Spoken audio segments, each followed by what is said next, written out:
Okay,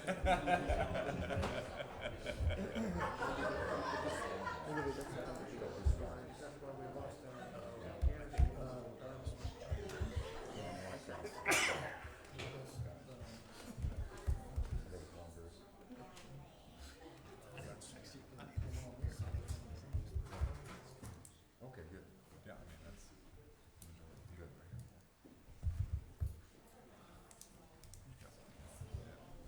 in this public hearing. That's the process.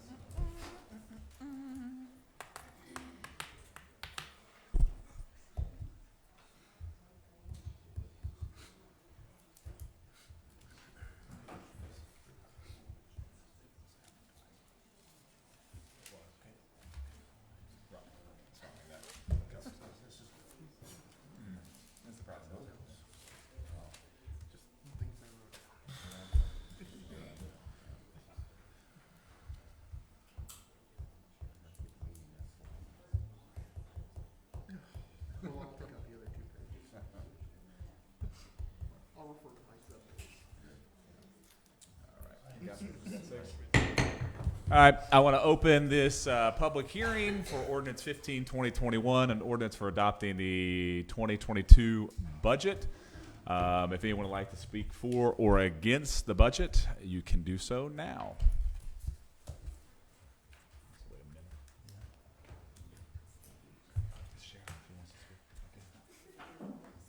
Cheryl was going to speak.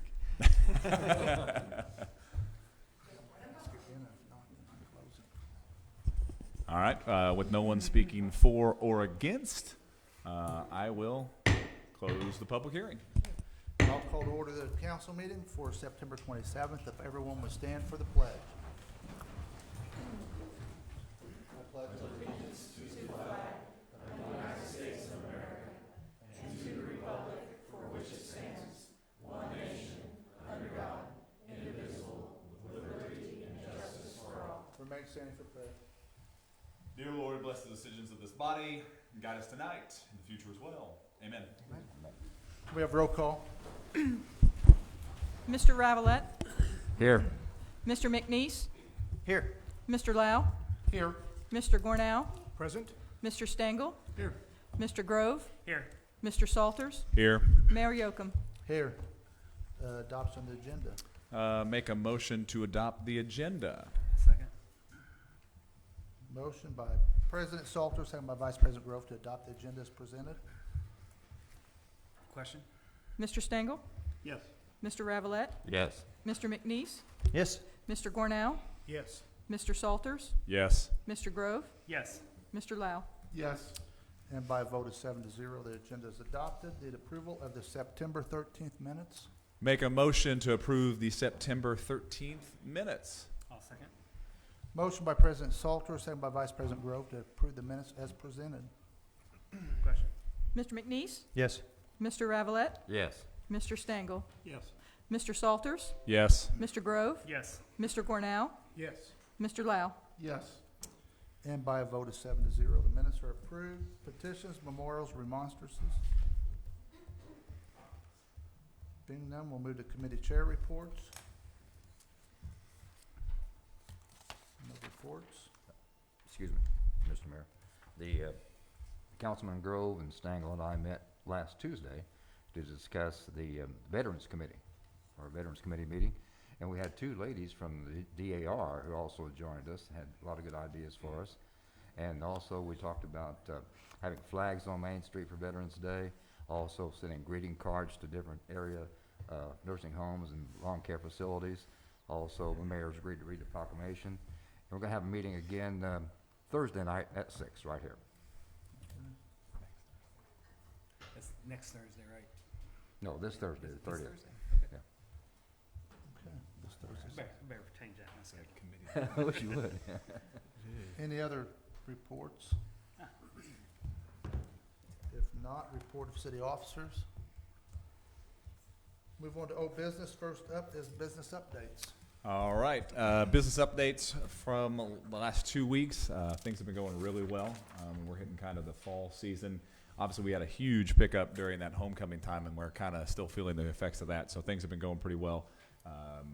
we've seen a lot of buyers, a lot of people in, and a lot of investment, which is a very good thing. So the businesses I was able to talk to these past 2 weeks, things seem to be going very well in the city of Vincennes. County metric update. Okay, so this is kind of a big update. So the county metric update, the state site will no longer be updating at noon. They will be updating at 5 now. And that's kind of a big change, and they just announced that today. Some of the big news out that we are trending slowly but surely towards yellow. 2 weeks ago, we had one path to get to yellow. Now we've got 2 paths. The big thing and the big numbers that I always look at is our positivity rate. Our positivity rate 4 weeks ago was, close to 20. Now we're right at 5, getting closer to under 4. If we get under 5, that'll kick us into yellow. If we get under 200 cases per 100,000, that'll kick us to yellow. So we're really close to that. Our last county metric number, we were in the 7s, and then our cases per 100,000 was 370. So we're getting closer to that. Today we had a single new case reported, so we're starting to see those numbers drop as well. So really good news in that aspect. So when you look at those things and those trends that we follow, that's really good at where we're at. So we're getting closer to yellow. We might be there this week, but I would assume it'll probably be here in the next couple of weeks. We'll be there. Move on to new business. First up is ordinance 14/2021, an ordinance of the Common Council of the City of Vincennes, Indiana, amending Vincennes Code of Ordinance, Chapter 154, Manufactured Housing. Make a motion to read and approve ordinance 14/2021. I'll second. Got a motion by President Salter, second by Vice President Grove, to have first reading of ordinance 14/2021. Ordinance number 14/2021, an ordinance of the Common Council of the City of Vincennes, amending Vincennes Code of Ordinances, Chapter 154, Manufactured Housing. These are some technical adjustments suggested by the city inspector for safety, adding to our existing manufactured home ordinance. Any discussion? Can we have Yeah, Brad, Brad, you want to go over real quick some of the key things? some of the major changes or minor changes? I know we discussed this a couple months ago when we were talking about manufactured housing. Knox County Area Plan got a hold of me and wanted us to look over their ordinances to see if there was anything that kind of stood out that the city would like to maybe amend and something they could take a look at. One of the things that stood out to me was right now the city of Vincennes would allow a 40-year-old mobile home to be drug into the city and placed on a city lot. I did some research on HUD, and kind of an average age is about 15 years old is a good number to allow to come into the city from the date of application for the permit. Our city ordinance didn't say anything about steps, so I included steps and, size of the platform, handrails. Our city ordinance didn't say anything about underpinning. There's a lot of them in town that's got OSB board, straw. I've kind of told in the ordinance that we need to have either cinder blocks, metal, aluminum, vinyl, something that's going to look similar to the mobile home. And this kind of changed some of the wording where some of them said that you had to come to the city council for approval, which actually the area plan and the city inspector's office does the approval on those. So I changed a little bit of wording in that. So that's basically what I've changed in the ordinance. And, Brad, I appreciate it very much. I sit on the area plan commission, and that's certainly a hot topic, and it was Mayor Estabrook who kind of brought it back to us from Bicknell about this. So I'm glad you were very proactive about this, because I know area plan is going to be drifting this direction as well, based on how they can do it legally, So thank you very much. And taking an ordinance from the 70s and updating it to today, without any changes since that time period is not the easiest thing. So, And I tried to word it where we wouldn't have to go in and update it again. okay. Yeah. Also, this, just to be clear, this is not on existing things coming in the town. No, it's And I want anything- to make sure that Right. people are clear about that this is new moving. And into then the we city. put an exception in there so we can let the mobile home parks do their own thing. Okay. So my 15 years and newer There's an exception that mobile home parks can place them. Designated mobile home parks. Okay. Yes. Of which we have how many? 3? 2? Mm. 3? I think there's 3. 3. 3. Yep. Okay. All right. Thank you. Thank you, Brad. Good job. Good job, really. Anything else? Question? Mr. Gornow? Yes. Mr. Grove? Yes. Mr. Lau? Yes. Mr. McNeese? Yes. Mr. Salters? Yes. Mr. Ravelette? Yes. And Mr. Stangle? Yes. And first reading of ordinance 14/2021 passes by a vote of 7-0. Next is ordinance 15/2021, an ordinance adopting the 2022 budget. Make a motion to read ordinance 15/2021.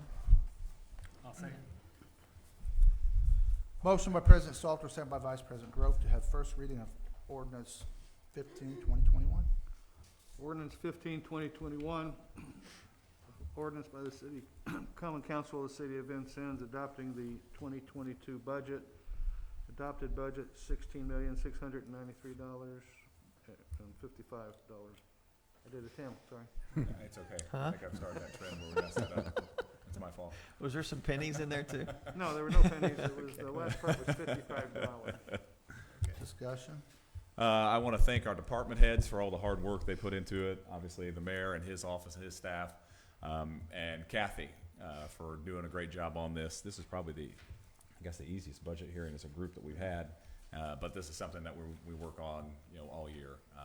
And to be able to have such an easy process to go through, there's a lot of work that goes behind the scenes, and we can't do it without their help. So it was a good process. Also make note, public hearing before, nobody spoke for or against. Thank you for reminding me of that. Yep. Appreciate it.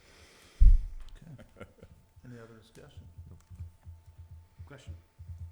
Mr. McNeese? Yes. Mr. Ravelette? Yes. Mr. Lau? Yes. Mr. Grove? Yes. Mr. Gornow? Yes. Mr. Salters? Yes. Mr. Stangle? Yes.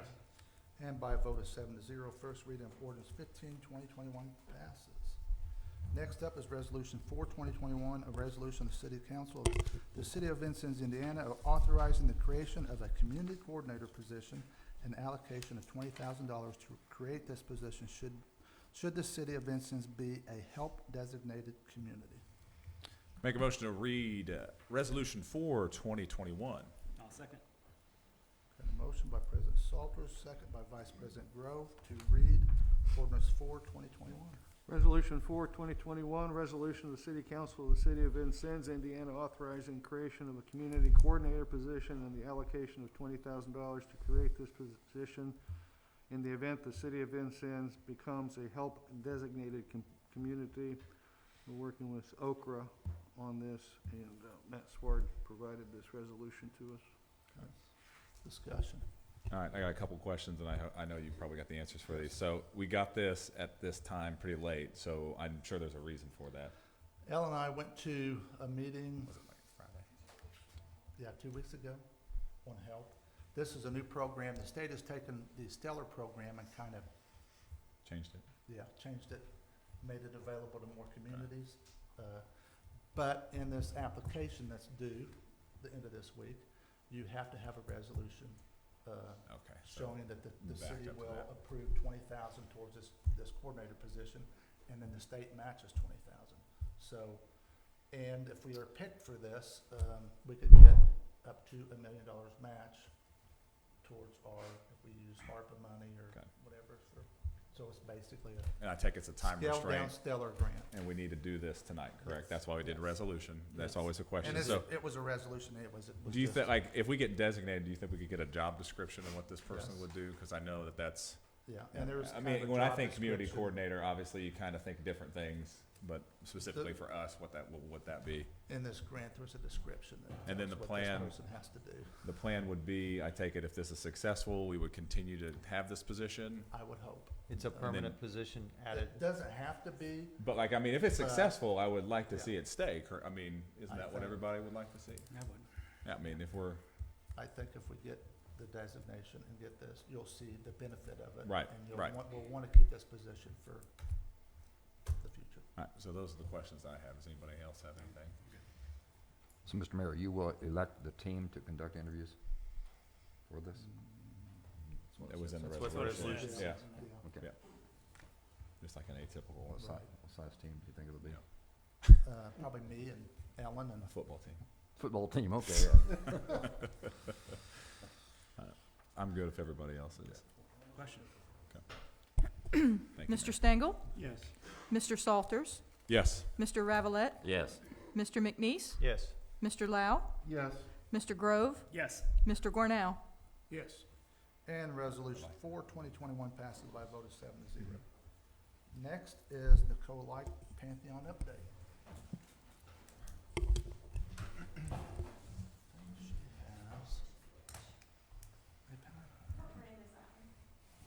Vizio. Vizio. Vizio. Come on. Yeah, it's Slowly but surely. Software. That's what mine looks like. What?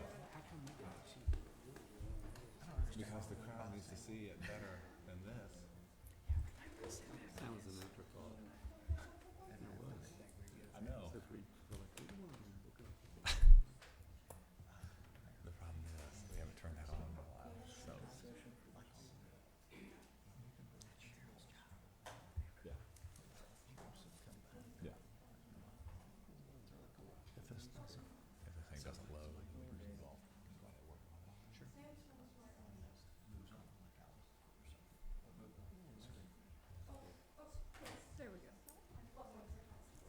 Ours is still up. Update 2 of 5. Yeah, so. Yeah. Ours is- No, we're downloading an No. update. We're Not on. downloading we're installing an update now. Installing the update. 2 of 5. We probably need to turn it on more than once. Downloading update. Yeah, like, we can turn around too, so don't worry about us.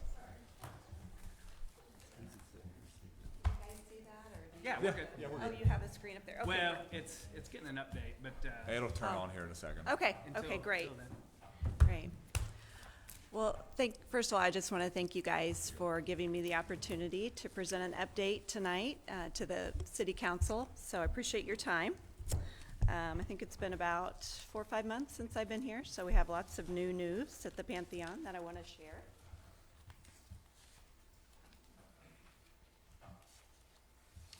Okay, first of all, just, I think it's always good to remember where you started.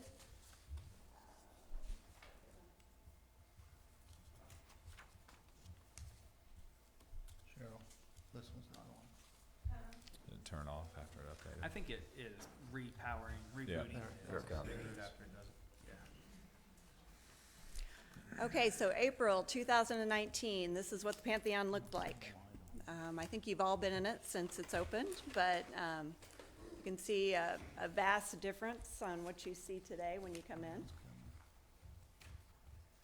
And that's the Pantheon today. So we thank you for your investment.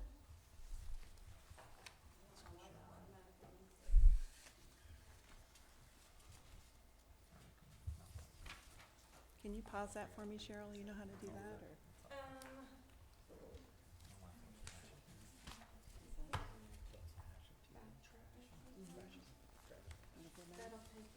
I just want to be able to change. I bet you really love basketball. Okay. How far back you want to go? One more. Yep, there we go. I would just enter every time you want to put you in. Gotcha. Okay, so. Okay. What's you got going on down here? Okay, so.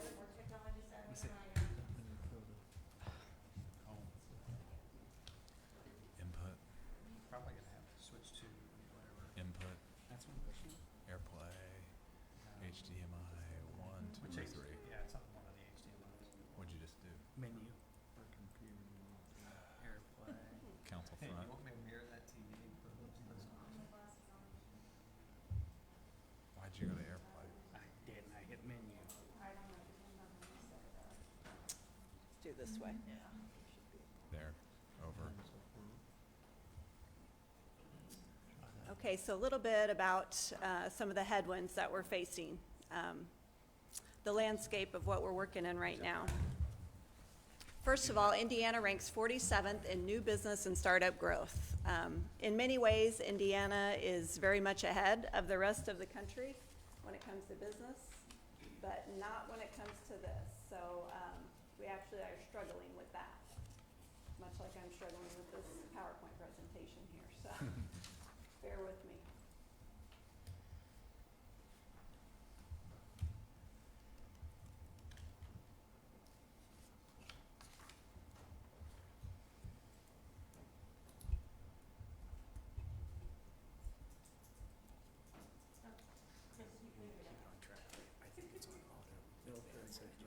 Yeah, so how do you? Okay, that'll work. We were back. Can you hit back a couple?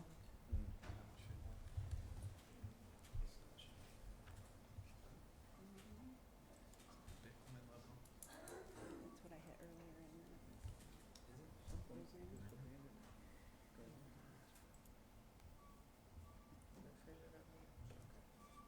Okay, thank you. Okay, so as I was saying, the state ranks 47th out of 50 states in business and startup growth. And these numbers are actually from the newest census, which were just released, I believe, in May or June. Knox County, we've experienced population decline now for over 30 years. We are down about 8.8% from the last census, and that actually from 1990 to 2020, our population has declined almost 9%. We are also experiencing income stagnation. Our household income in Knox County has hovered around $47,000 over the last 10 years. I think it grew from $44,000 to $47,000 in 10 years. So of course with inflation, that's really, we're moving backwards. National median household income is $62,800. So you can see we are almost $20,000 under the national median household income. Which really speaks to the lack of startup growth and innovation and entrepreneurialism in our community. We also are behind in trained and educated workforce. So we rank at the bottom of the state in the bottom quarter of Indiana counties with people with associate's degrees and also with people with bachelor's degrees. And this is not something that Knox County is alone in experiencing. A lot of rural counties are going through this same issue. So I'm ready to go ahead. And it's important to note that exposure to innovation is actually a big determination on whether or not children and people tend to be inventors, entrepreneurs, and if you don't have a culture of that in your community, you're less likely to see those people become inventors, become entrepreneurs, start their own businesses. So in rural America, when you don't have that, the kids aren't learning it. It's not in the culture. They're not getting it by osmosis, in other words. So you can see there was a really good study done on that. And you know, the quote that I put in there, exposure to innovation during childhood really has a causal effect on a child's propensity to invent over the course of their lifetime. So you can see our children, when they're not exposed to that type of ecosystem, they're falling behind. So what is our focus? We focus on startups, growth of existing businesses, retention of Knox County youth, recruitment of talent and business from outside of Knox County, developing the entrepreneurial ecosystem, and greater prosperity for Knox County, so an increase in jobs, income, and wealth over time. We're ready? Thanks, Chris. So how are we going to do this? So 3 of our different, the impacts that we wish to make in the community. The business startups, the recruitment of talent, and the growth of existing businesses. There are 3 different approaches we're taking to those, one of them being Purdue Firestarter, offered at the Pantheon. I'll go into that in just a little bit. Our ag technology efforts, and then also co-working. So this is a kind of a big infographic on the entire Purdue Foundry process. Firestarter is the first 6 weeks of that. You can see the orange light bulb there, the ideation validation. So this is a 6 weeks course that is actually offered at the Pantheon. We are one of 2 locations outside of West Lafayette in the state of Indiana that offers this. So it's pretty rare, it's pretty unique, and it's a 6-week course to help a business owner or business startup develop their value proposition and their slide deck. So at the end of that 6-week course, they understand why they're doing what they're doing, who their customer base is, who they need to market to, and they have a start on a business development plan. But that's not the end of the support. If they decide to continue with the plan, the market discovery, planning, and execution help is there afterwards. So that's Firestarter. That's offered at the Pantheon. We also offer other startup and business services. So beyond Firestarter, we have the Indiana Small Business Development Center, and that is offered at the Pantheon.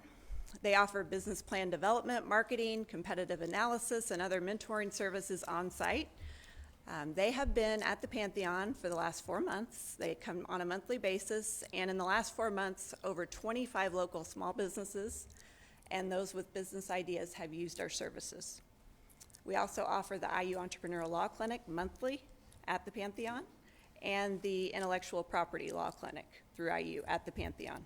So these are all services that are free to people in our community, free to businesses, and free to people who have business ideas.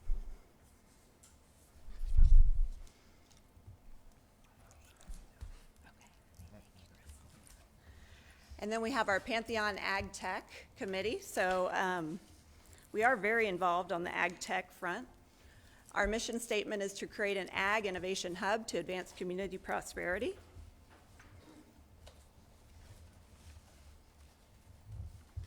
And our strategy is actually in perfect alignment with the state ag strategy, which is important.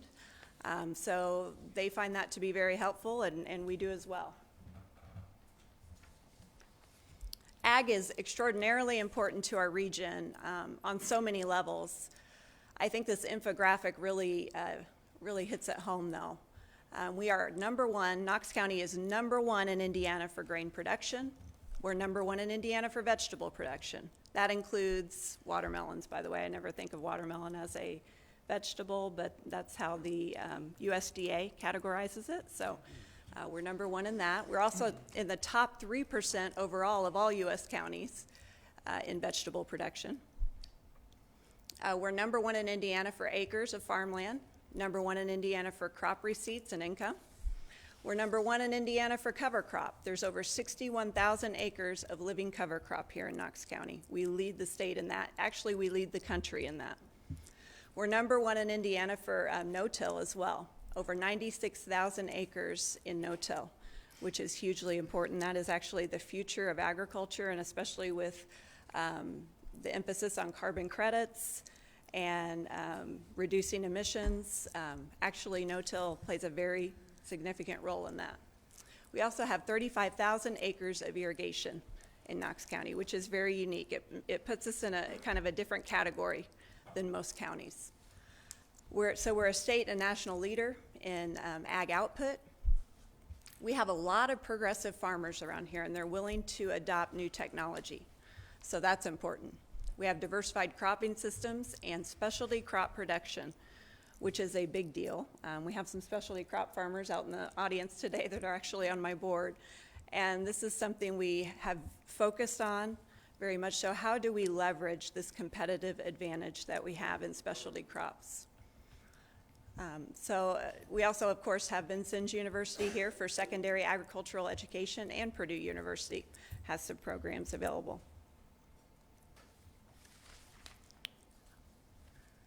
The Pantheon is also involved with Agronovus Indiana, and so Agronovus is, I think, about 5 years old. I think some people don't always know what they do, so I wanted to explain that a little bit. Agronovus is the initiative in the state of Indiana to fuel the ag bioscience industry. So it is the way the state of Indiana does economic development in ag biosciences. IEDC basically contracts this out to Agronovus and says, bring in more companies, grow more companies here in the ag bioscience sector. They're funded by businesses, universities, and industry across the state. And they are to pursue activities that are going to increase research and development, collaboration, and technology commercialization. Their goal is to make Indiana a nationally recognized leader in food and ag innovation. And the state has recently tasked AgriNovus with the goal of growing ag bioscience, the economy in Indiana, by $4 billion over the next 4 years.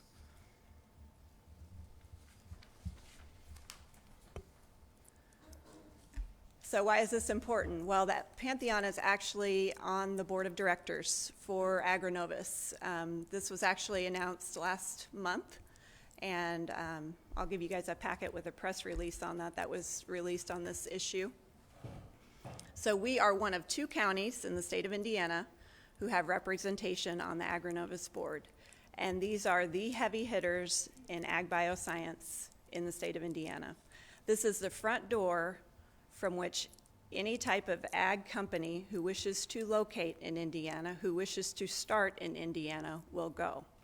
We now have a seat on that board, which is a great opportunity for us. They also provide excellent thought leadership, networking opportunities for our community, and as I mentioned, ag economic opportunities. So we are definitely very lucky and blessed to be a part of this organization. Another ag effort that we are involved in is we have partners at Wabash Heartland Innovation Network, WIN for short. So what is WIN? It's an innovative nonprofit that is devoted to making this 10-county area around Tippecanoe County, a global epicenter of digital technology and next-generation manufacturing. So they deal with ag tech and advanced manufacturing. They have created basically a living lab for ag-directed technology and advanced manufacturing in that 10-county region. They're connecting the innovators and the entrepreneurs with progressive farmers. So they're kind of bridging that digital divide in Indiana, which if you guys have read the GPS study that was put out by the Indiana Chamber of Commerce, the digital divide is what is driving our productivity gap in Indiana. We have about a 20% productivity gap in advanced manufacturing. It's less than that in agriculture, but that is part of the reason why our companies are struggling to compete in a global economy.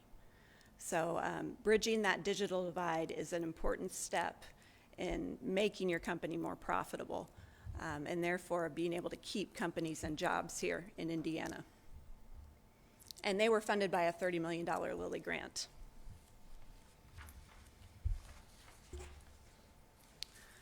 And so moving on from Wabash Heartland Innovation Network to Southwest Indiana Innovation Network. This is the pilot that the Pantheon launched in June of 2021, so this summer. What is the objective? To optimize our region's unique ag assets by connecting our area's progressive growers with innovation and technology, especially in the realm of specialty crop production, food production, and value-added food systems. So we grow lots of melons here, right? We grow pumpkins, we grow all sorts of things. What can we do to keep that value here and retain more of that profit here? Businesses around those ideas. Our model is a replication of what WIN does up in Tippecanoe County and those surrounding 9 counties around Tippecanoe. And so we are connecting innovators and entrepreneurs with farmers by driving access to new on-farm technology. We have a vision of expanding this to a multi-county region around here in Southwest Indiana, with Knox County and Vincennes being the hub of it. So this was kicked off in June, as I said. And as you can see, our goal was 4 to 5 sensors. Initially, we didn't know how the farmers would take to the new technology, and actually the tech company that we went with was called Telesense, and it is a grain bin monitoring technology.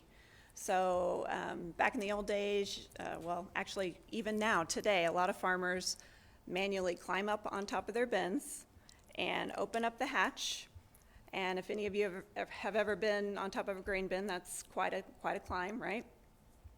And they monitor it by smelling it to see if the grain's rotting. There's old-fashioned temperature probes which tell you when there's a spike in temperature, but oftentimes by the time you get that spike in temperature, the grain's already started to rot, and many times you've already lost money. So this is a new type of grain bin monitoring sensor that actually detects carbon dioxide fluctuations. So anytime there's biological activity in your bins, you'll see a spike in that CO2, and you'll know to go check it. It gives you about 8 days notice prior to when you would have a temperature spike. So it's going to save these farmers money. Of course, workforce is a huge issue in Knox County. It's a huge issue everywhere, but with our farmers too. So they're having a hard time finding farm hands like they used to, right? Well, now you don't need a farm hand to check your grain bin. You've got a piece of technology that can do it for you. So you can see how it can make your farm more profitable, more efficient. This is hands-on, practical technology that helps a farmer today become more profitable. And as you can see, we have over 20 sensors going on to 8 different farms in Knox County this month. These will be installed, so you can see Martineau's, Vilwalk, Anson's, Thomas's, Carnahan's, Benson's, Holscher's, and Musen's are all installing these on their farms, and they're pretty excited about it, I think.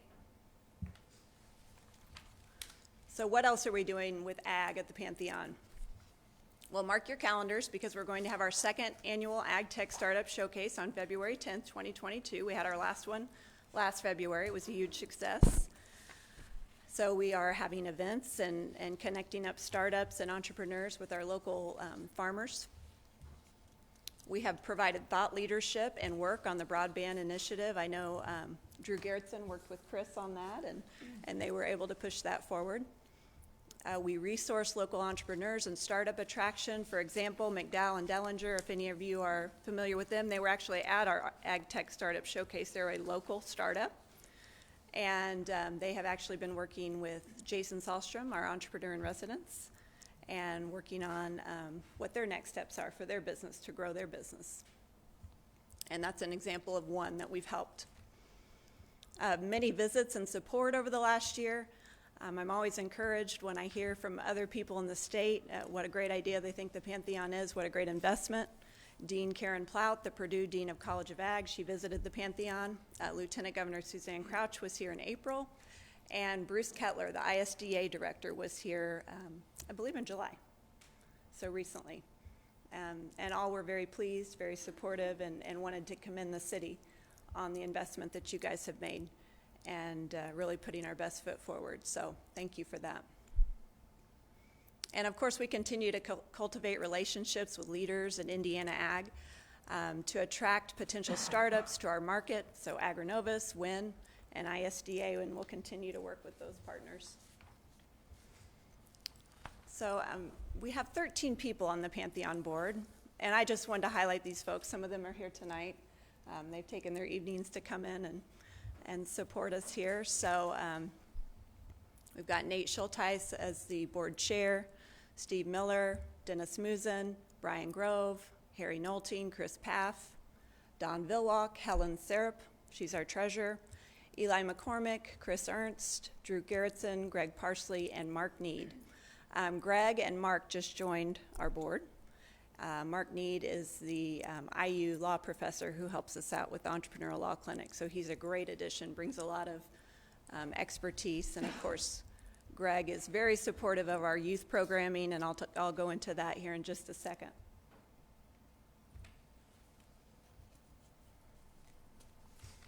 So we have monthly board meetings, and our schedule includes, we always approve meeting minutes. Helen gives the treasurer's report. I give the president's report, and then we always have a committee report on Ag Tech given by our Ag Tech chairman, Drew Gerritsen, who I don't think could be here tonight. He was maybe going to come. And I actually did bring the packet from the last board meeting, and I'll pass that out to you guys so you can see, you know, what a typical board meeting is like, the attachments, and I brought a financial report too, that you can review. Okay, we also do co-working. So we have 21 active co-workers. Our target is 40 for 2022. All 7 private offices are filled, and we have a waiting list. We have over 100 community members, so these are folks who are interested in the Pantheon, who have signed up for our updates, and are considering co-working memberships. We have provided over 400 hours of conference room and balcony reservations in the last 290-something days. We opened on December 1st. And we've also hosted over 200 hours of county government meetings. So I did want to offer as well, I know you guys have a nice meeting room here, but if the city would ever need meeting space, conference room, whatever, we do have that available. And of course, you guys are partners, so we don't charge you for that.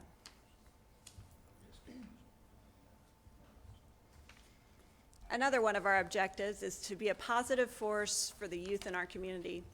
And we're doing this in several different ways. The first being hardware store science. Purdue University School of Chemical Engineering put together this wonderful program. It's a hands-on physical science program focused on STEM abilities. And it's absolutely wonderful because it's so hands-on rather than being book-oriented. And so many of our learners are tactile rather than just strictly cognitive. So it provides those kids, especially in the integrated chemistry and physics curriculum at Indiana Public Schools, with an opportunity to learn the basics, the fundamentals of physics using their hands. And another reason why this is so important is this is our future manufacturing, advanced manufacturing workforce, okay? Many of these people are going to work with their hands for a living.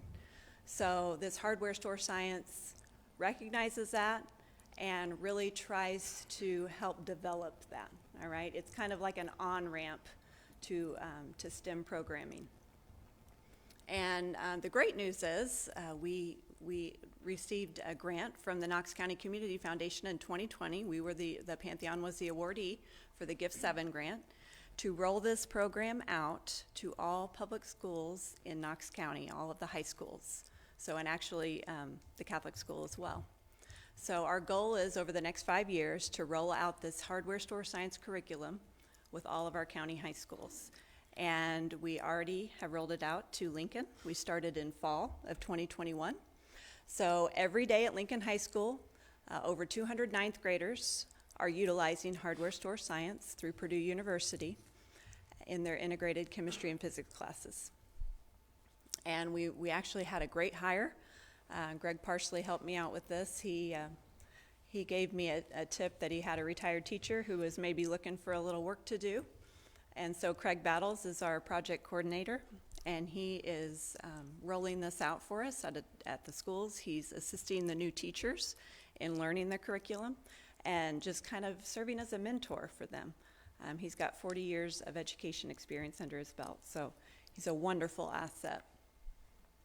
And we have plans to expand this program to all the other Knox County high schools over the next 4 years. So we're in year 1 of a 5-year grant cycle. And year 1 was delayed because of COVID. We couldn't get into the schools because of COVID. But so far, so good. It's going well. Another way that we are positively impacting youth in our community, we hosted 2 Purdue University interns in the summer of 2021. So they were both chemical engineering students. Jacob Wilson worked on the hardware store science. He did the builds for us and helped coordinate with the teachers. He worked very hard and did a great job putting that program together before Craig came on board. And then we had Michael Fiddler, who was working with Musen Brothers and some of the other specialty crop producers on figuring out some value-added commercialization opportunities for our community. We've hosted 2 high school interns over the last 12 months. We currently have a young man from Lincoln High School who comes in every afternoon and works with us.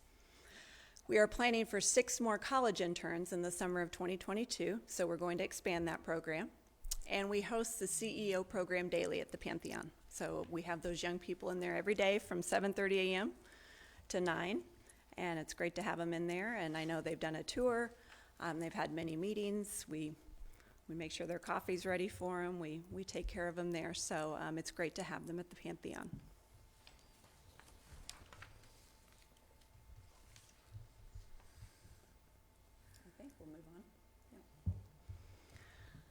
So who supports the Pantheon? We have a lot of different people all around the state of Indiana and in our community that support us. Purdue Foundry, Purdue School of Chemical Engineering, IU Entrepreneurial Law Clinic, IU Intellectual Property Legal Clinic. We have members, we have the Indiana Small Business Development Center, we have private donors, we have the Purdue College of Agriculture, and we have Knox County that has been helping us out with operational support. And so today, I just thank you for the opportunity for being able to come in and take a little bit of your time. I know you guys are busy. And I just wanted to tell you that I hope that you'll join us in 2022 with a support level of, we're asking for $50,000. All of these initiatives, all of this work that we're doing takes time, it takes people, and we would be most appreciative of your consideration for support in the upcoming year. Thank you. Thanks, Nicole. Thank you very much. Oh, you're welcome. Great updates. Yeah. I just want to say that within a year to have accomplished all of that, I commend you and the board. This is going to bring a whole lot of positive to Knox County today and in the future. So appreciate it. Thank you. Thank you.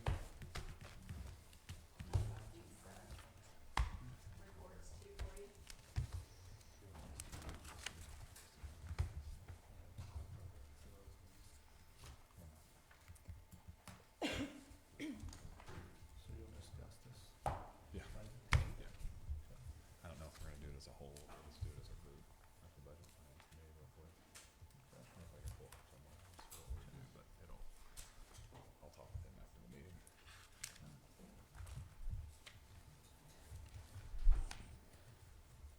Those documents. Okay. Next is golf course discussion. Mr. McCormick.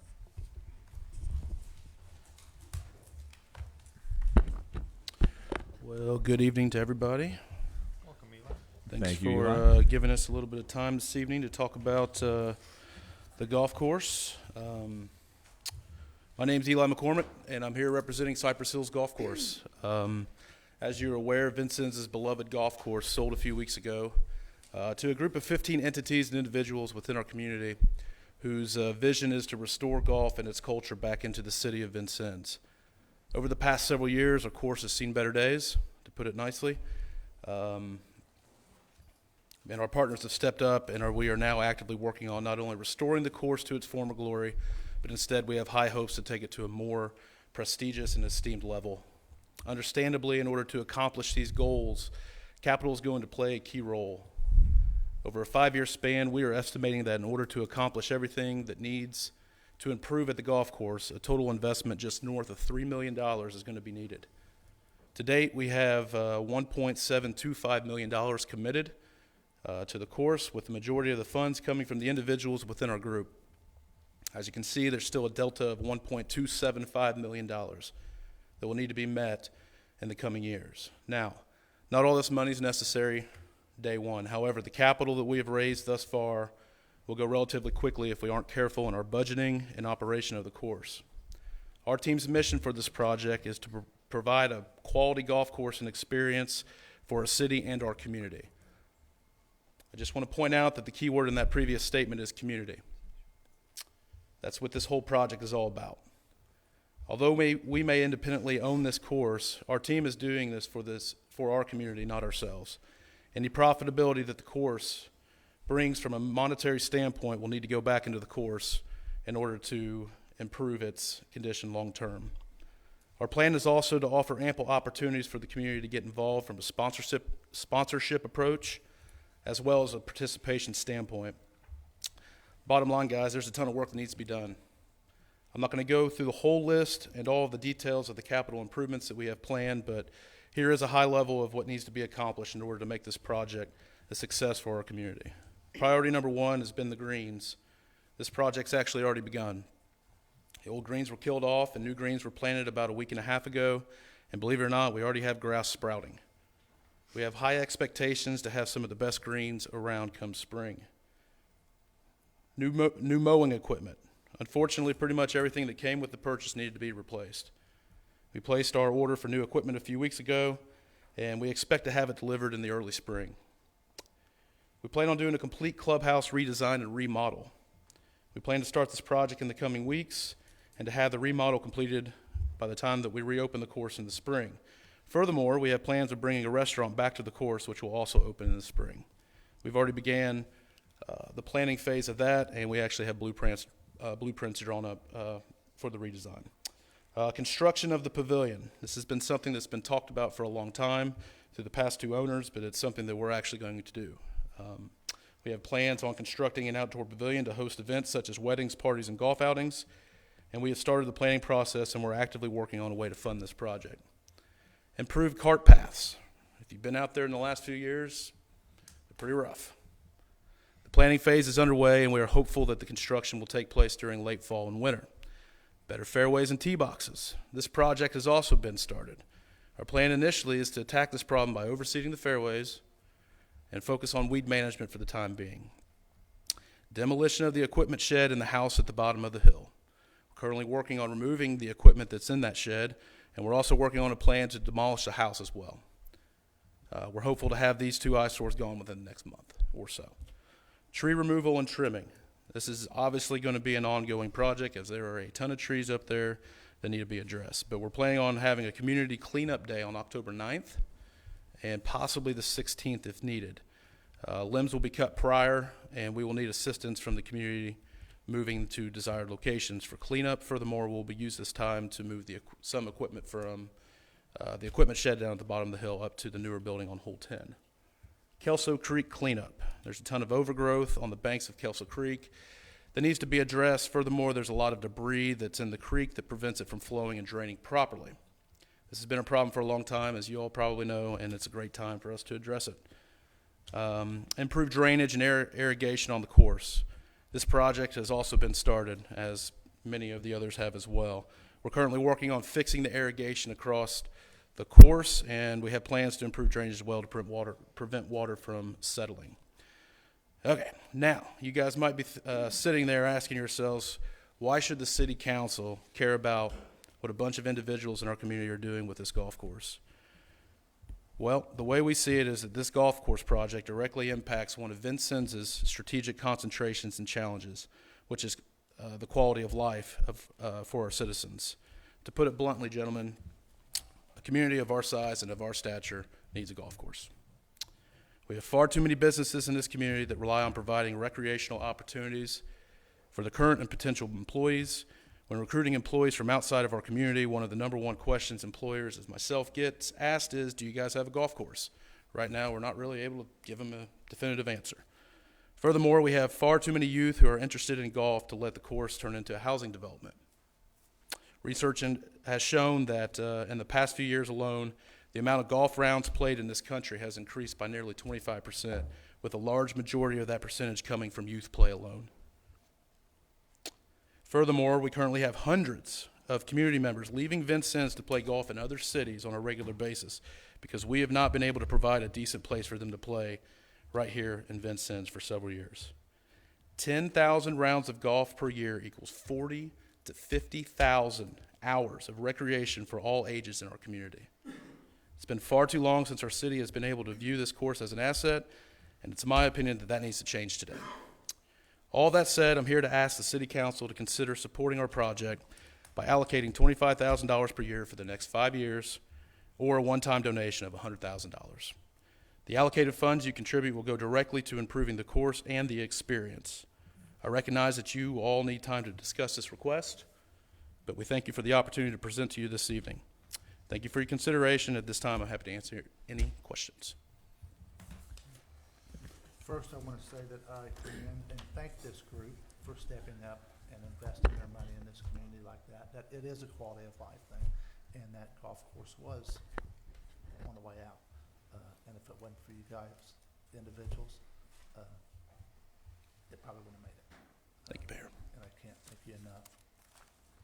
I think another thing that's really impressive about this group is you're putting your money behind this. You're not just asking us to come in and, hey, city, come do this. No, you guys took it ran with it, and that's got to be commended. Yeah. And when we talk about quality of life things, quality of life covers so many different things that we talk about. I mean, obviously we've talked about, like a skate park, we've done Rainbow Beach, and we've done all these different things in quality of life. I mean, we've got these different niches. All of us up here have different things that we like and enjoy. I prefer a dungy weight room. That makes me pretty happy. Not a lot of people like that, but we have to put these things all into consideration when we do this. And one of the things in discussion with you is the loss of those community events that we've had at the golf course. We're down just to bare bones numbers of people having outings there. But Yep. your goal, one of your main goals, is bringing that back and having people there. Correct. And the impact that those outings can have for the people that are hosting those events, or the clubs, or the non-for-profits, almost sets the stage for the year for those groups. And not to be able to have a place where we can do that has been disheartening. Yep. And that was one of the key things that I saw, is that focus on community and the focus on bringing those things back, which is very important to me. So thank you. Thank you. Eli, I've never been so happy in my life to see brown greens. Doesn't happen very often. You drive by a Putting on course and you're browns, going, yeah. Man, I'm happy to see dead greens out Yeah. there. Meant work was being done. Thank you, guys. Yep. Yeah. Thank you very much. Thank you so much. Yes. Eli. Really appreciate Saying that to the crowd, I know they elected you spokesperson tonight. I don't know Sorry why, for but that. yeah. But we appreciate it very, very much. And I'm And sure, I know that I certainly am interested in helping, making Great. sure. and I'm Thanks. sure the local economy will greatly benefit from this as well, with purchasing Should. locally and, yeah. I don't think a lot of people realize how many youth actually use the course. How many schools use that course currently? Well, right now, 0. Yeah, previously, yeah. And where are those youth So going so they have all been shifted. So if you look at the middle school and the high school teams, towards the end of this season, they have all been shifted to other courses, and so all the home meets that they were supposed to have, nixed. Yeah. Don't have a Eli. place to play. Friday afternoon, I played golf in Lawrenceville, and I've never been so irritated in my life because 2 reasons. Vincent's University boys were slowing me up and outdriving me by a lot. 2, I realized Vincent's University guys are playing in Lawrenceville, They haven't along with me, They haven't played at our course in a number of years. and that's frustrating. Yeah. Okay, so anecdotal at best, but I appreciate Our it. plan is to change that. Thank you. Thank you. And I'll just say that you stated that that's gonna be about a $3 million investment in our community. Something Minimum. that the city could not do. Yeah. So Right. at $125,000, that is a bargain for this city. Mhm. Definitely behind it. Great. Any other questions? All right. I'm good. Thank you, very gentlemen. much. Thank you. Thank you. Thank you. Okay, we'll move on to claims. All right, make a motion to pay claims in the amount of $443,035.96. Second. Motion by President Salter, second by Vice President Grove, pay the claims in the amount of $443,035.96. Any question on claims? Question. Should there be a question? Mr. Ravelette, Yes. Mr. Gornow, Yes. Mr. Grove, Yes. Mr. Lau, Yes. Mr. McNeese, Yes. Mr. Salters. Yes. Mr. Stangle. Why do you gotta ask? That's my fault. And by a vote of 7-0, the claims are paid. Anything under miscellaneous? It's usually where I sneak something in, but I've got nothing today, so we're If good. not, we'll move to public comment. If anybody in the public would like to speak, now's the time. If not, we'll move to for the good of the order. All right, for good of the order. All right. You ready, Councilman Grove? Yeah, go for it. So events, Burkhart's, which already left the room, commend them on, they had a nice block party for customer recognition. Turned out really nice, had a band down there, and really nice. Pints at the Pavilion went over well. So lots of events going on, love it. Yeah, I mean, that's something that we want to see happen, isn't it? All right, District 2. Shout out to the Street and Sanitation Department, saw them out filling potholes in the district today and doing some painting as well. Also, Lux Salon and Spa on Washington Avenue. She's been there 1 year, it's her 1 year anniversary, but on top of that, it's her 10-year anniversary. She started out on 6th Street, so she's going to have a lot of specials next month, and just commend business owners for, it's sometimes rough to get started, but to do 10 years, it's an accomplishment, and her cap. And the VU French Common departments are all officially contractor finished and ready for full occupancy. That's all I have. All right, thank you. Councilman Stengel, District 3. A couple of days ago, I was out our city cemetery and visited a couple of families' graves and decorating. But it was no surprise how good that cemetery looked. It always looks good. Every day you go out there, it looks great. And I want to commend 3 of the employees out there that's been out there for years, Jim and Danny and Lisa. They kind of go above and beyond their job. And to be honest, it's not really, seems like a job to them. It's kind of a passion. They take care of the place where our loved ones, departed loved ones, are laid to rest. But not only do they do the things they need to do, but they also do things on their own, sometimes using their own money to repair stones that have broken or been knocked over from storms and things like that. But I've known Jim for many years, grew up in the same neighborhood with him. He's just one of the hardest working people that you'll ever see. Didn't he retire once and come back? He retired once and came back. Yeah. And he'll do anything for anybody, stranger or friend. And he does a lot of this work on himself, cleaning stones, things like that. And Danny, several years ago, he amassed this huge database of everyone that's been buried in the cemetery, with even personal notes about them. You know, they fought in D-Day or whatever, you know. And Lisa, the knowledge she has out there at that cemetery. I used to be on the cemetery board, and anytime I had a question, I'd ask Lisa. She always had that answer. But these 3 people, along with the other guys, the part-time helpers, they keep that cemetery looking good, and I'm proud of the work that they do. Mm-hmm. Thank you. All right, Councilman Ravelette. Okay, I was very happy to hear that the city was awarded the $400,000 grant from NDOT to help with the Phase 2 and Phase 3 street projects on Main Street. That'll be a big shot in the arm and help us get things done very quickly. Also want to commend the Knox County United Way for their Days of Caring last Thursday and Friday. They did a lot of great work in the city all over town. We appreciate the Knox County United Way and all of their staff and all of their volunteers. And that's it. Thank you, Councilman Ravelette. Councilman Lau, District 5. Terrific. Well, just a shout out to the Parks Department who've done a terrific job.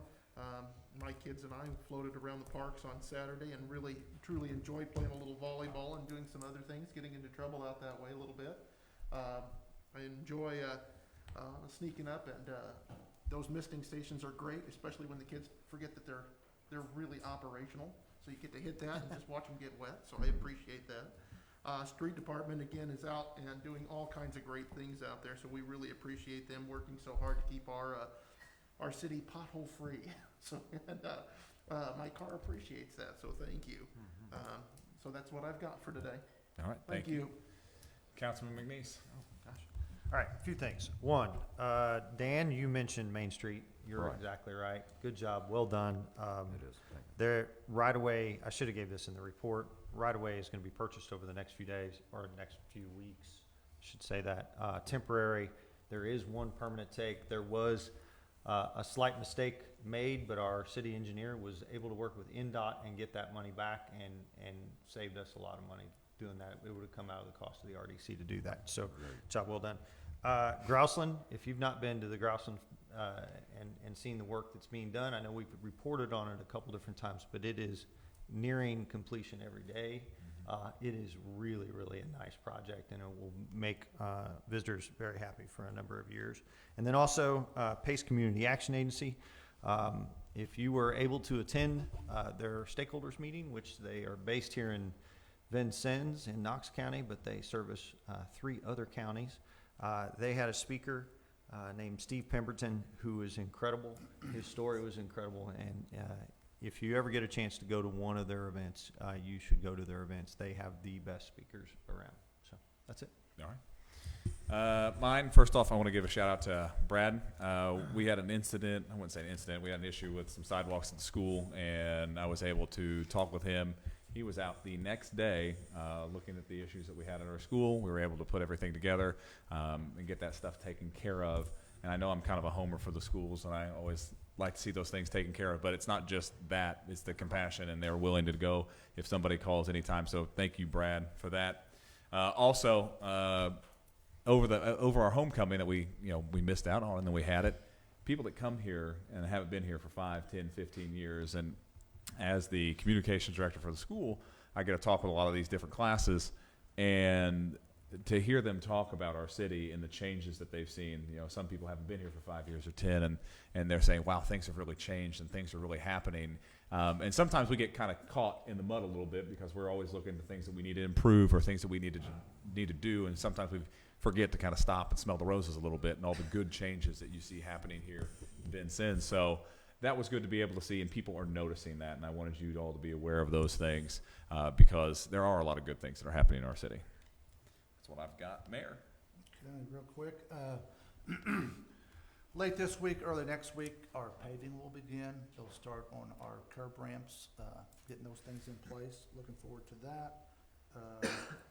We did recognize 6 firefighters this evening at Border Works.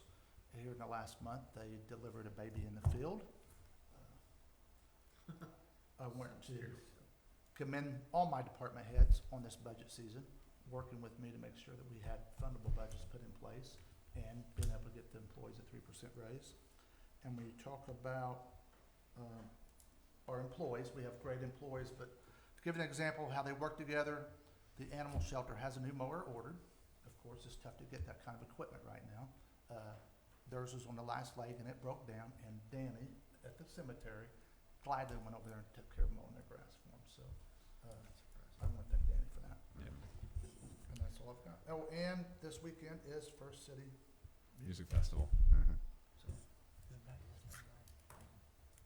okay, if nothing else, we just need a motion to adjourn. We are adjourned.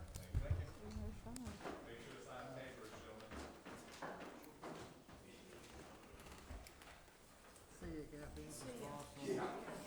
Let's do it again.